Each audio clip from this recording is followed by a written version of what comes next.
কাজকর্ম আমি একজন সাধারণ শ্রমিক, অটো চালাই, সিএনজি চালাই। আর এগুলা দিয়েই আজকে যে পয়সাগুলো ইনকাম করছি এগুলা দিয়ে আমি এই যে জিনিসগুলা কিনছি, কেরোসিন কিনছি, কিনে এই জিনিসটা আমি সাজায় আজকে প্রথম দিন নিয়ে বেরিয়েছি। আমি একজন মাওলা আলীর প্রেমিক এবং দাঁড়িপাল্লার একজন সাধারণ কর্মী। আমি চাই যার দাঁড়িপাল্লা এই নির্বাচনে জয়যুক্ত হোক। আমি আদি যুগের মানুষের সাথে চলি তো, আর আমি একজন দরবারি মানুষ, অলি আল্লাহদের ভালোবাসি। 360 অলি আল্লাহর এই বাংলাদেশ, এবং আল্লাহর রাসুলের ধর্মকর্ম প্রচার হোক, আল্লাহর রাসুলের আইন অনুসারে এই দেশ চলুক, এটাই আমি চাই।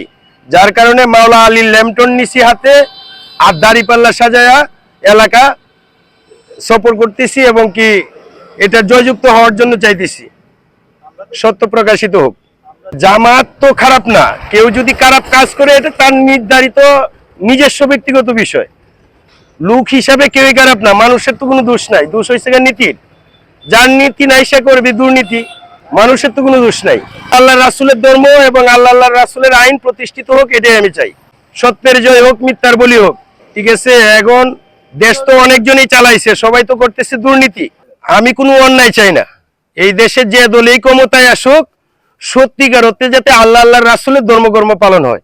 এটা 360 অলি আল্লাহর দেশ, এই জায়গায় যাতে দুর্নীতি বন্ধ হয়ে যায়, যারা পাপ করতেছে তাদের পাপগুলা যাতে বন্ধ হয়ে যায়, সত্যের যাতে জয় হয়, এবং কারো যাতে অশান্তি বিরাজ না করে, কেউ যাতে অশান্তি না ঘটাইতে পারে এই দেশে। এক আল্লাহ সাইয়া রাসূলুল্লাহ।